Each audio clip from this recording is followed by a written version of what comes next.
Good morning everyone. আজকে আমাদের second wedding anniversary. তো আজকে প্ল্যানিং করেছি যে আমরা যাব অযোধ্যা ঘুরতে। তো সব রেডি, সব কিছু স্নান টান করে ফ্রেশ হয়ে রেডি। কি বেটু রেডি? তো রেডি? ওইদিকে বলে দাও, ক্যামেরাতে বলে দাও। আচ্ছা, রেডি হয়ে গেছি, এবার চললাম। এবারে বেরোবো, গাড়ি আসছে, গাড়ি এলেই বেরিয়ে পড়বো। রেডি, আমরা এবারে বেরোবো। প্রায় টাইম কটা হয়ে গেল এখন? 9:30। 9:30 বেরোচ্ছি। টাটা, চলো। গাড়ি চলে এসেছে। আমি বেটুকে প্রথমে চাপিয়ে নিলাম, তারপর আমি চাপলাম। তো বেটু সানগ্লাস পরেই আছে গাড়ির মধ্যে, ওকে খুলতে বলছি তাও খুলছে না। ও আর ওর বাবার দুষ্টুমি শুরু হয়ে গেছে। সারা রাস্তা জুড়ে বক বক বক বক। আমার তো অবস্থা খারাপ, 4 চাকা গাড়ির মধ্যে গেলেই আমার তো পুরো বমি বমি ভাব লাগে। এর মধ্যে বেটুরও লাগছিল। আর মাঝ রাস্তায় আমি থেমে গেছি, বললাম খুব জোর খিদে পেয়ে গেছে। সকালবেলা যেহেতু কিছু খাবার খেয়ে বেরোয়নি, সেই কারণে এখানে দাঁড়িয়েছি। জলখাবার খেয়েই আবার রওনা দিলাম। রাস্তার পাশে এত পাহাড় দু সাইডে, তারপরে আবার রাস্তায় গরু যাচ্ছে, দারুণ অসাধারণ দৃশ্য। তার মধ্যে বেটু দেখে তো খুব উৎসাহ হচ্ছে, আর ওর অবস্থাও খারাপ হয়ে গেছে আমার মতনই। তো রাস্তা যাচ্ছে যাচ্ছে বিরক্তিকর রাস্তা, মানে এত রাস্তা ভালো লাগে না। এত লম্বা রাস্তা ভালো লাগে জার্নি করতে, কিন্তু 4 চাকার মধ্যে একদমই ভালো লাগে না। বাইক হলেও বলা যেত। যাই হোক, কিছু তো করার নেই, এসেছি তখন দেখতে যেতেই হবে। তো অযোধ্যার এরপর পাহাড়ে ওপরে ওঠা শুরু হয়ে গেছে। দু সাইডে গ্রাম, রাস্তার ধারে দারুণ লাগছে গ্রামগুলো, ছোট ছোট বেশ। এরপর দেখছি একটা বিশাল আকারের মাঠ, ও সেখানে ফুটবল খেলা হচ্ছে। তো সবাই দেখছিল খেলা, তো আমরাও একটু দেখে নিলাম, তার মধ্যে একটু ভিডিও করে নিলাম ফুটবল খেলাটা। এরপর পৌঁছে গেলাম মার্বেল লেক। গাড়ি স্ট্যান্ড করে তারপর আমরা সাইডে চলে এলাম। ছোট ছোট অনেক দোকান, তো এখানে কাঠের জিনিস প্রচুর ছিল। তো দেখলাম, একটু দাম জিজ্ঞেস করলাম, তো দামে তো পোষায় পড়লো না, সেই কারণে আমি এগিয়ে গেলাম। তো বেটুর বাবা আর বেটু দেখছি আবার দাঁড়িয়ে আছে, তো আবার চলে এলাম, আমি ব্যাক করলাম। তো খুব সুন্দর লাগছিল। বেটুর জন্য ভাবলাম একটু খেলনা নেব, কাঠের জিনিস, তো দাম তো কমাচ্ছিল না, তো তাই একটু বেশিক্ষণ ধরেই দেখে নিলাম, সবগুলোর দাম জিজ্ঞেস করলাম। দাম যখন কমালোই না, তখন এগিয়ে গেলাম আমি, বেটুর বাবা বেটু। তো এগোলাম, দেখলাম দু সাইডে প্রচুর দোকান। এত সুন্দর লাগছে জিনিসগুলো, মনে হচ্ছে সব নিয়ে নেব, কিন্তু প্রচণ্ড দাম রেখেছে এখানে, 1 টাকাও কমাচ্ছে না। তো এখানে আবার বেটুর বাবা দাঁড়িয়ে গেছে বেটুর জন্য। আমার এখানে একটা জিনিস খুব ভালো লাগলো, এই নারকেলের কোপ্টে দিয়ে, মানে এত সুন্দর আকারটা লাগছে।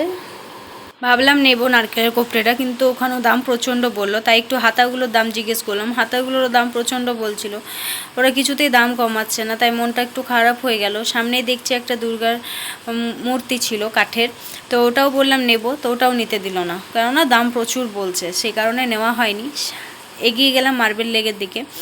তো দেখলাম সামনে একটা, দেখলেন বয়স্ক লোক, ভদ্রলোক আর ভদ্র মহিলা, বয়স্ক, ওনারা খুব কষ্ট করে এসছেন, মনের ইচ্ছেটাই সব কিছু, তাই না? তাই ওরা আসছে, তো আমরা এগিয়ে গেলাম আস্তে আস্তে। ওনাদেরকে বললাম আস্তে আস্তে আসবেন, কেননা খুব পাথরের জায়গা, তো হোঁচট খেয়ে গেলে পড়ে যাবে, আর বয়স্ক যেহেতু, লেগে গেলে একটুতে বিপদ, সেই কারণে আমি তো মাতালের মতন হাঁটছিলাম। তো তাই এত ভিডিওটা নড়ছে বলার নেই। এই যে চলে এলাম মেন পয়েন্টে। এখানে বেটু অবাক হয়ে দেখছে, ওর অবস্থা প্রচণ্ড খারাপ, দেখেই বোঝা যাচ্ছে। চারিদিকটা খুব সুন্দর লাগছে, কিন্তু আমার একটুও ভালো লাগছিল না শরীর, তাই আমি বসে গেছিলাম। বেটুর বাবাকে বললাম একটু তুমি ভিডিওটা করে নাও চারিদিকটা। এখানে সবাই দেখছি সেলফি তুলছে, কিন্তু আমি এখানে বসে আছি চুপ করে। একদম চারিদিকটা পাথর দেখছি কাটা, আর সামনে দেখলেন জল, খুব সুন্দর লাগছিল। কিন্তু আমি অনেক ফটো তোলার ইচ্ছে ছিল, ফটো তোলা হয়নি, তাই ওখান থেকে রওনা দিলাম। পৌঁছে গেলাম আপার ড্যাম। আমি গাড়ি থেকে নামিনি, নেমেছিল বেটুর বাবা আর বেটু। তো আমার একটু শরীরটা খুবই খারাপ লাগছিল সেই কারণে, আর তারপরে এখানে বৃষ্টি পড়ছিল। তো ওর বাবা এখানে একটু ভিডিও নিয়ে আমার কাছে চলে যায়। তো আমার কাছে চলে যাওয়ার পরে আমি বললাম আমি একটু খাবো, আমার খিদে পেয়েছে। তো উনি বললো যে ঠিক আছে, আমি দেখছি, ব্যবস্থা করছি। তো এইখানে এসে পরে কুশলপল্লীতে জিজ্ঞেস করলো যে এখানে কি ব্যাপার, কেমনভাবে কি প্রবেশ করতে হবে। তো যাই হোক, ও কাগজটা নিয়ে চলে এসছে এইদিকে। তো এইখানে গাড়ি থামিয়ে আমি সিগনেচার করে নিলাম। তারপরে গাড়ি থামানোর পর ওখানে একটু ভিডিও করে নিয়েছি, ভিডিও করে নেওয়ার পর একটু ফটো তুললাম। তারপর চারিপাশটা ঘুরে দেখছি, অসাধারণ লাগছে। আর আমার সোনাটা তো ঘুমিয়ে গেছে সামনে, মানে যেখানে এইখানে কেউ যদি আগে থেকে বুক করে রাখে, তাহলে ওখানে আহ্বান জানিয়ে প্রবেশ করে। তা আমরা এখানে খাবার খাওয়ার জন্য এলাম, তো এখানে নিচে নামলাম, দেখলেন তো অসাধারণ লাগছে, সাইড দিয়ে ঝর্ণার মতন জল পড়ছিল। তারপরে এখানে ঢুকে গেলাম, তো বেটু আর বেটুর বাবা ওইদিকে চলে গেল। তো আমি এখানে প্লেট নিয়ে নিলাম, চামচ নিয়ে নিলাম, আর একটা টিস্যু পেপারও নিয়ে নিলাম সাথে। তো আমি এগিয়ে গেলাম, আর বেটুর বাবা ভিডিও নিচ্ছে, বলছে খাওয়ার জন্য আগেই তাড়াহুড়ি করছে। তো যাই হোক, এখানে অনেক নানা ধরনের খাবার ছিল, তো আমি তো খেতে পারিনি, গাড়ি দিয়ে নেমেছি, আমার এমনিতেই গা গোলাচ্ছিল। তো যাই হোক, অসাধারণ লেগেছে খাবারগুলো। সবথেকে বেশি ভালো লেগেছে দই বড়াটা, সব থেকে চিকেনের থেকেও। এখানে মাটন রোলে আর একটু ভালো লাগতো। চিল্লি ছিল, পটেটো চিল্লি, চিকেন, এটা ফিশ কারি, তারপরে এখানে হচ্ছে পনির কারি, এগুলো অনেকগুলো আইটেম ছিল। তো আমি খাইনি, আনলিমিটেড আইটেম ছিল। এইখানে plain rice, fried rice, veg Manchurian, তারপরে ছিল পাঁপড় আর মিষ্টি, আলুর দম, অনেক রকম ছিল। তো আমরা খেতে বসে গেলাম। খাওয়া দাওয়া হওয়ার পরই বেটু আর বেটুর বাবা এই সাইডে চলে এলো ঘুরতে, আর আমিও চলে এলাম টুকটুক টুকটুক করে। তো এই দেখতে দারুণ লাগছিল, অসাধারণ। আমাদের খুব ইচ্ছে ছিল এখানে থাকার। তো ওইখানে একটা রুম ফাঁকা ছিল না, বললো আগে থেকে বুক করতে হয় অনলাইনে, সেই কারণে। আর আমরা তো জানি না সেই প্রসেসিংটা যে কীভাবে বুক করতে হয়, ওখানে গিয়ে জানা হলো। আর এখানে সুইমিংয়ে ছিল, তো আমরা বললাম যে নামবো, ভাবছিলাম যদি থাকতাম তাহলে নামতাম। বেটু তো দেখে খুব উৎসাহ নিচ্ছিল, যে ও চাইছিল যে জলটা ঘাটবো, কিন্তু জলের ভিতু এখন হয়তো নেই, তো তখন ছিল সেই মুহূর্তে। তারপরে ও এখন দেখছে ওর বাবার সাথে ঘুরছে, এই সাইডে ওই সাইডে ঘুরছে, আর ও ভাবছে নামবো কি না নামবো কি না। ওর বাবা বলছে নামবে, ও বাচ্চাগুলোকে দেখে ও উৎসাহ পাচ্ছিল। তো যাই হোক, আমাদের এই সাইডটা ঘোরা হয়ে গেল, একটু ফটো ভিডিও করে নিলাম, নিয়ে ওই সাইডে আমি যাচ্ছিলাম, বললাম চলো ওই সাইডটা দেখে আসি। তো আমাকে তো নিয়ে গেল না, ওরা বললো তুমি এখানে দাঁড়িয়ে থাকো, আমি আর বেটু আসবো, সেটার ভিডিও নেবে। তো ওরা এমন পোজ দিচ্ছে, আমার তো দেখে হিংসে হচ্ছে যে আমাকে কেন নিচ্ছে না। তারপরে আমাকেও একটু নিয়ে নিল কোনো রকমভাবে, যে চলো এসো নিয়ে নিই।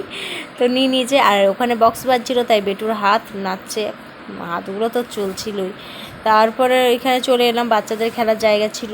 তো বেটু ওখানে দেখে একটু একটু ভয় পাচ্ছিল প্রথমে। ওর বাবা যেই দোলনাতে বসাচ্ছিল, তখন কিছুতেই বসতে চাইছিল না, জোর করে ওকে বসিয়ে রেখেছে।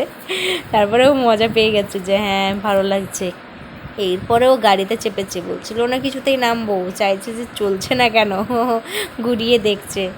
তো হয়ে গেল, তারপরে চলে এলো হেলিকপ্টারে চেপেও দেখছে কেন উড়ছে না উপরে, হাসছে। তারপরে চলে এলো এখানে ছোটো টয় গাড়িতে, কারগুলোতে।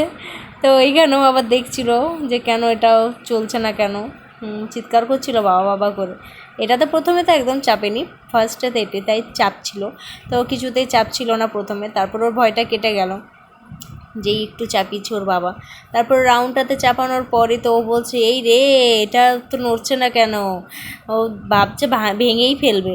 তারপরে হয়ে গেল এইখানে একটা কুশলপল্লীর স্টাফ একটা এসে পড়ে, মানে মেয়েটা খুব ভালো ছিল। তো ওখানে কুশলপল্লী রিসর্টের উনি স্টাফ। তো আমার বাবুকে দেখে তো ও কোলে নিয়ে ফেলেছে, ও লোভ সামলাতে পারেনি। তারপর আরেকজন এসছে, আরেকজনেও মানে যে আসছে সেই আমার বেটু একটু গালগুলো ধরছে, হাতটা ধরছে। তারপরে এইখানে চলে এলাম ফোয়ারাটার কাছে। তো ওই স্টাফটা ছিলই, বলছে চলুন আপনারা দেখে নেবেন আরেকটু। তো এই সাইডে এলাম, তো দারুণ লাগছিলো। এখানে মাছের খাবার দেওয়া ছিল, তো আমি মাছের খাবারটা নিলাম। বেটুর বাবা তো আগেই নিয়ে নিচ্ছে, ও বলছে আমি ওর ভিডিও নেব। একদম ভিডিও নেব না ওর, আমার তো একটু হিংসে হচ্ছে, সত্যিই হিংসে হচ্ছে এবার, আমাকে একটুও নেয়নি ভিডিওতে, ওকেই নিয়েছি দেখুন। তারপরে আমার বেটুকে নিয়ে উনি বলছেন দাও দাও দাও মাছগুলোকে দাও। তো মাছগুলো খাচ্ছে, আমার বেটু খুব এনজয় নিচ্ছে, ওর আনন্দ দেখে আমার মনটা জুড়ে যাচ্ছে। যাক, আমাকে না নেক, বেটুর বাবাকেই আমি ভিডিওতে রাখি। তো এইবারে কিন্তু একদমই না, আমিই থাকবো। তারপরে ওর একটা চকলেট তো আদায় করে নিচ্ছে কোনো রকমভাবে, একটা ফুলও আদায় করেছে। তারপরে হয়ে গেছে, আমরা চলে এলাম এবার গাড়িতে চেপে গেছি, এবার রওনা দেব বাড়ির জন্য। অনেক ঘোরা হয়েছে, আমার বেটুর অবস্থা খারাপ হয়ে গেছে, কিন্তু তাও এনজয় নিচ্ছে গাড়িতে। এই পর্যন্তই কুশলপল্লীর ব্লগ। ভালো লেগে থাকলে অবশ্যই কমেন্ট করবেন, লাইক করবেন।